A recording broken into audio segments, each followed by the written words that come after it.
হত্যা মামলার একজন আসামি। তো আমরা সন্দেহ করতেই পারি যে এই ঘটনাটি আসলে কারা ঘটাতে পারেন। আমাদের সাথে হাসনাত আব্দুল্লাহ এবং সার্জিস আলম দুজনেই একই গাড়িতে আছেন। হাসান ভাই, আপনাদের কাছ থেকে বর্ণনাটা শুনি আসলে কি হয়েছিল? আসলে ভাই আমরা আজকে আলিফ ভাইয়ের বাসায় যখন যাই সেটা হচ্ছে লোহাগড়ার একটা গ্রামে। তো আলিফ ভাইয়ের যে জানাজাতে অভূতপূর্ব সাড়া দিয়েছে মানুষ, এবং আপনারা যে জনসমাগম দেখেছেন 3 কিলোমিটার পর্যন্ত হচ্ছে বাইক এবং গাড়ি সেখানে ওই গ্রামে যায়। তো আমরা যাওয়ার সময় যে গাড়িটি দিয়ে আমরা যে গাড়িটি ব্যবহার করি, আসার সময় যেহেতু মানুষের অনেক বেশি ভিড় ছিল, আমরা আলাদা আলাদা ভাবে আসি, এবং আসার সময় আমরা যাওয়ার সময় যে গাড়িতে গিয়েছি, আসার সময় আমরা অন্য গাড়িতে উঠেছি। আমরা তবে 3টা গাড়ি, চিটাগং এর যারা সমন্বয়ক ছিল, চিটাগং এর যারা স্থানীয় ছিল, এবং আমরা, আমাদের টোটাল গাড়ি ছিল। আমরা এই 3টা গাড়িতে আমরা যাই। তো আমাদের ইমিডিয়েট সামনে যে গাড়িটা ছিল, ওই সামনের গাড়িটাকে হচ্ছে ট্রাক এমন ভাবে সামনে থেকে, যেটা হেড অন, যে অ্যাক্সিডেন্ট, এই হেড অন অ্যাক্সিডেন্ট হয়। তো সেক্ষেত্রে আমরা পরে যেটা জেনেছি, আমরা তাকে জিজ্ঞাসাবাদ করা হয়েছে বারবার। ড্রাইভার হচ্ছে অসংলগ্ন তথ্য দিচ্ছিলেন, তার তথ্য এবং বাস্তবতার সাথে কোনো মিল ছিল না। উনি জানিয়েছিলেন যে উনি পণ্য খালাসের জন্য যাচ্ছেন, কিন্তু পণ্য খালাসের কোনো ধরনের যে স্লিপ থাকে বা কোনো ধরনের ডকুমেন্টস থাকে, এগুলো ছিল না। তো এবং দ্বিতীয় যে তথ্যটি সবচেয়ে বেশি স্পর্শকাতর, জুলাই অভ্যুত্থানের হত্যাকাণ্ডের আসামি হচ্ছে এই গাড়ির মালিক, যে গাড়ি বা ট্রাক, যে ট্রাকের মালিক এই উত্থানের আসামি। এখন সেই জায়গা থেকে আমরা এই বিষয়টিকে আমরা ইতিমধ্যে বিভিন্ন সময় আমাদেরকে হত্যা করার প্রতিনিয়ত আপনারা দেখছেন, আওয়ামী লীগ, যুবলীগ এবং আওয়ামী লীগের যে সেল, তারা প্রতিনিয়ত কিন্তু আমাদেরকে হত্যা করার, এগুলো হচ্ছে ওপেন, তারা ঘোষণা দিচ্ছে, হুমকি দিচ্ছে। একটা বিষয় দেখেন, এত কিছুর পরেও আহ আমরা দেখেছি যে আহ বিগত ফেসিস্ট সরকারের সময় বঙ্গবন্ধু যাকে বলা হতো, যে শেখ মুজিবের 15ই আগস্টে যদি কেউ কালো ব্যাজ ধারণ না করতো, তাও তাকে পুলিশে ধরে নিয়ে যেত। কিন্তু আমরা দেখছি যে এই সময়ে যে আমাদেরকে একদম জনসম্মুখে সোশ্যাল মিডিয়াতে হত্যার হুমকি দেওয়া হচ্ছে, আমরা কিন্তু ওই ধরনের ধৈর্য শক্তি দেখাচ্ছি।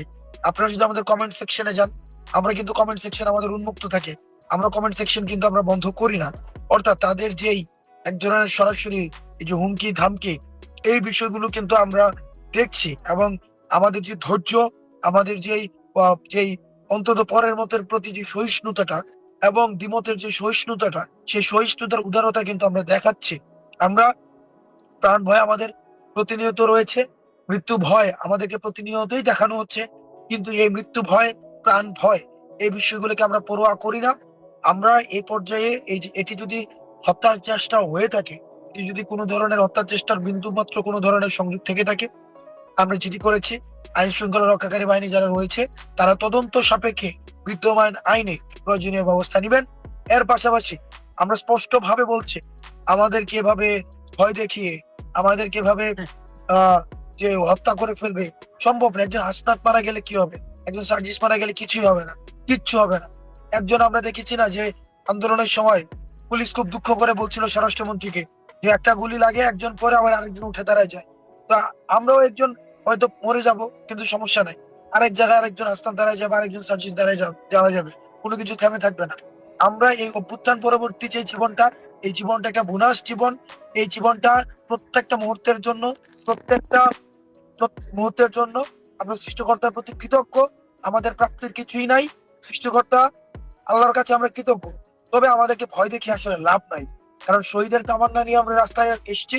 যতদিন না পর্যন্ত এই যে ভারতীয় আধিপত্যবাদ, এই যে ইসকনের যে উগ্রতা, আমাদের প্রতিনিয়ত যে দেশের মধ্যে একটা অস্থিতিশীল ষড়যন্ত্র, আওয়ামী লীগের ষড়যন্ত্র, বিদেশে বসে ষড়যন্ত্র অব্যাহত রেখেছে, সেটির বিরুদ্ধে আমাদের লড়াই সংগ্রাম অব্যাহত থাকবে। জি, সার্জিস ভাই, সার্জিস ভাই শুনছে তো না? হাসনাত ভাই, সার্জিস ভাই কি শুনছে আমার কথা?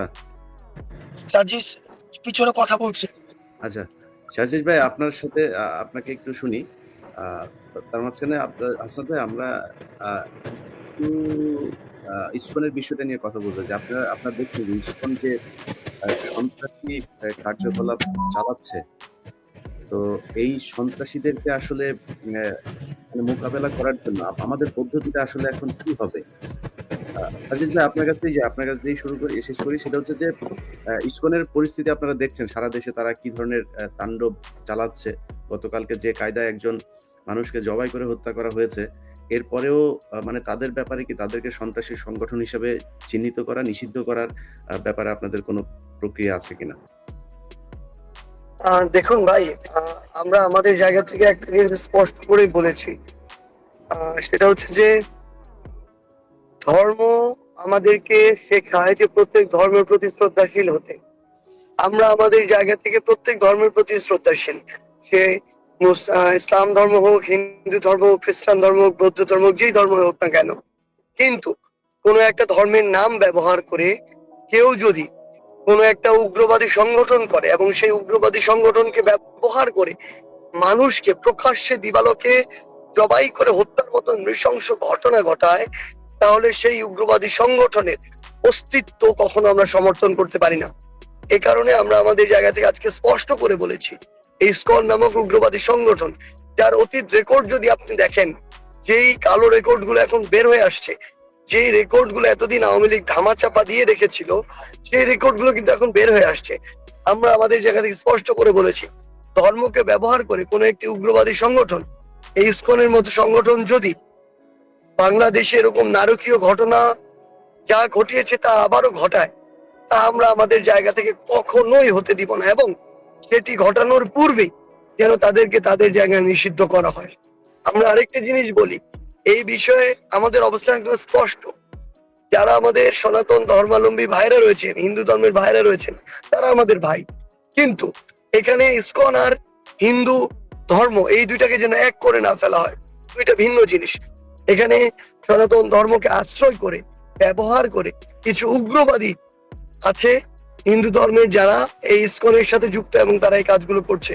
আমাদের অবস্থাটা একদম স্পষ্ট, এরকম প্রকাশ্যে দিবালোকে হত্যাযজ্ঞের সাথে জড়িত উগ্রবাদী সংগঠনকে অবশ্যই এই বাংলাদেশে নিষিদ্ধ করতে হবে।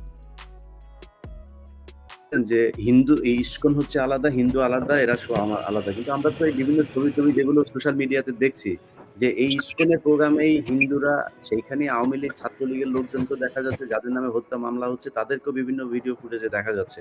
তো এই ক্ষেত্রে আসলে সরকারের মানে করণীয় কি? আপনারা কি চিন্তা করছেন তাদের ব্যাপারে?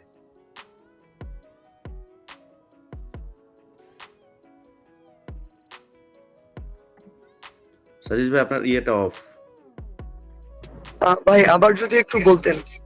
আমি বলছিলাম যে এই যে ইসকনকে আমরা বলছি যে ইসকন আলাদা, হিন্দুরা আলাদা, আওয়ামী লীগ আলাদা, কিন্তু বিভিন্ন জায়গায় দেখছি যে সেই মিলেমিশে সবাই একাকার। এবং যেই বিভিন্ন তাদের ফেসবুক পোস্টগুলি আপনারা যদি দেখেন, সোশ্যাল মিডিয়াতে তাদের যে ভিডিও ফুটেজগুলো বের হয়েছে, সেখানে দেখা যাচ্ছে ছাত্রলীগের, যুবলীগের চিহ্নিত সেই সন্ত্রাসীরাই তাদের সাথে। তো এই যে ইসকনের নাম ভাঙিয়ে যে এইভাবে হিন্দু এবং আওয়ামী লীগ সব মিলেমিশে একাকার হচ্ছে, এই ক্ষেত্রে আপনাদের পরিকল্পনা কি হওয়া উচিত?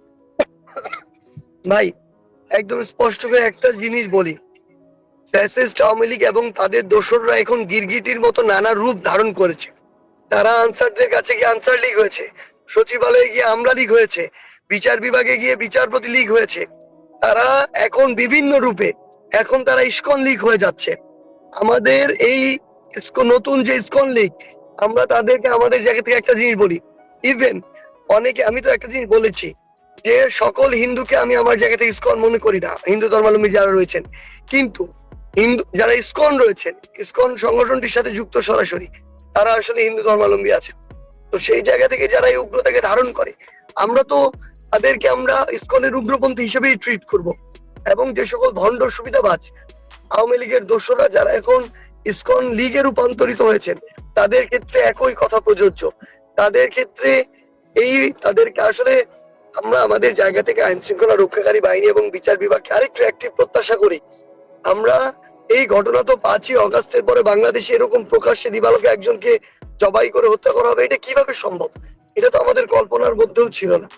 সেই জায়গায় যে রূপেই হোক, যেভাবেই হোক, যেই ধর্মের পরিচয় হোক না কেন, যা কিছু ব্যবহার করে হোক না কেন, যে এই হত্যাকাণ্ডের সাথে জড়িত, যারা উস্কানি দিয়েছে, এখন দিচ্ছে, তাদের সবাইকে দ্রুত বিচারের আওতায় এনে এই যে একটি অপ্রত্যাশিত নৃশংস ঘটনা, এটির একটি মীমাংসা এবং দৃষ্টান্তমূলক শাস্তির ব্যবস্থা করতে হবে।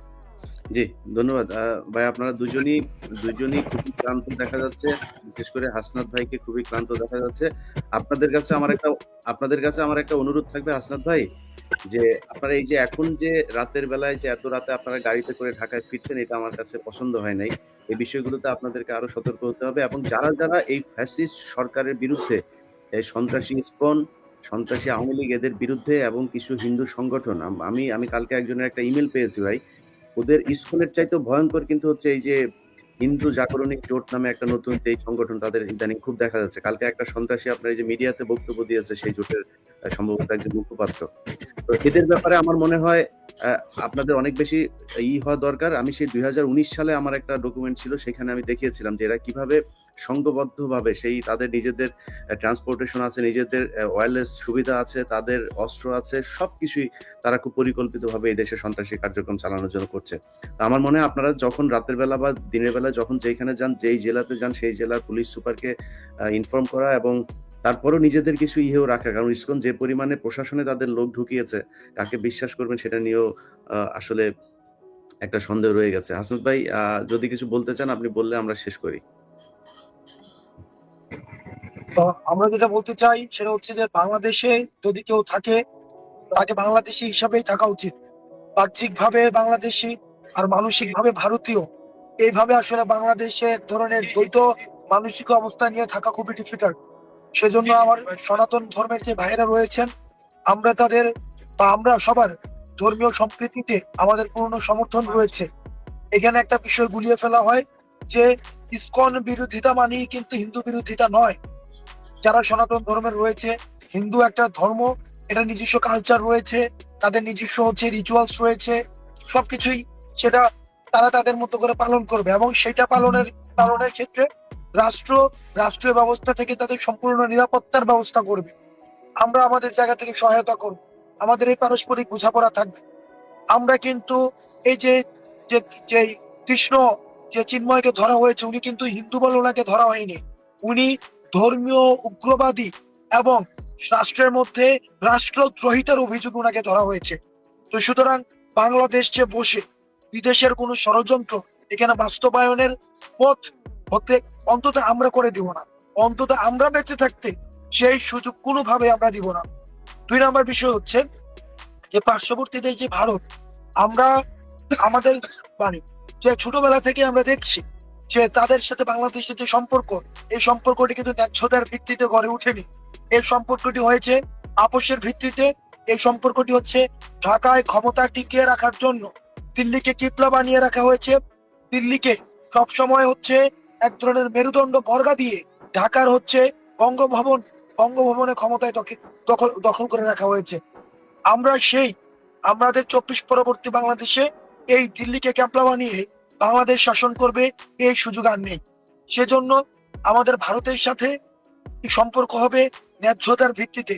সেই ন্যায্যতার জায়গা থেকে ভারত যেহেতু খুনি ফ্যাসিস্ট শেখ হাসিনাকে আশ্রয় দিয়েছে, আমরা চাই এবং আমাদের দেশে যে ষড়যন্ত্রগুলো হচ্ছে সেই ষড়যন্ত্র কিন্তু ভারতে বসেই হচ্ছে।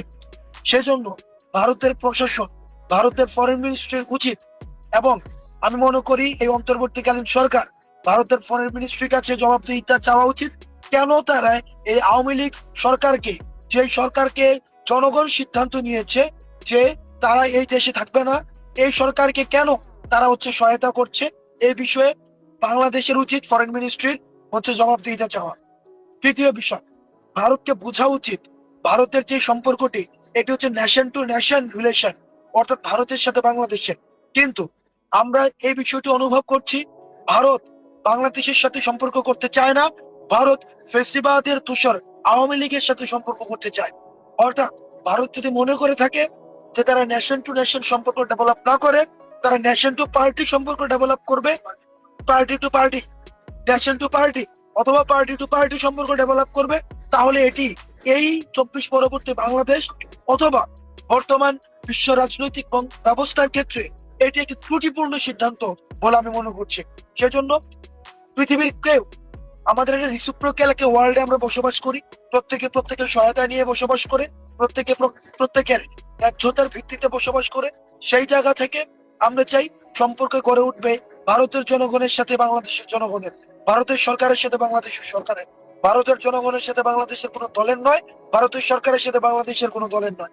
সেই জায়গা থেকে ভারতের সাথে বাংলাদেশের সম্পর্কের যেই হিসাব, সম্পর্কের যে ধরন, সেটি রিভিশনের আমি মনে করি সুযোগ এসছে, সময় এসছে।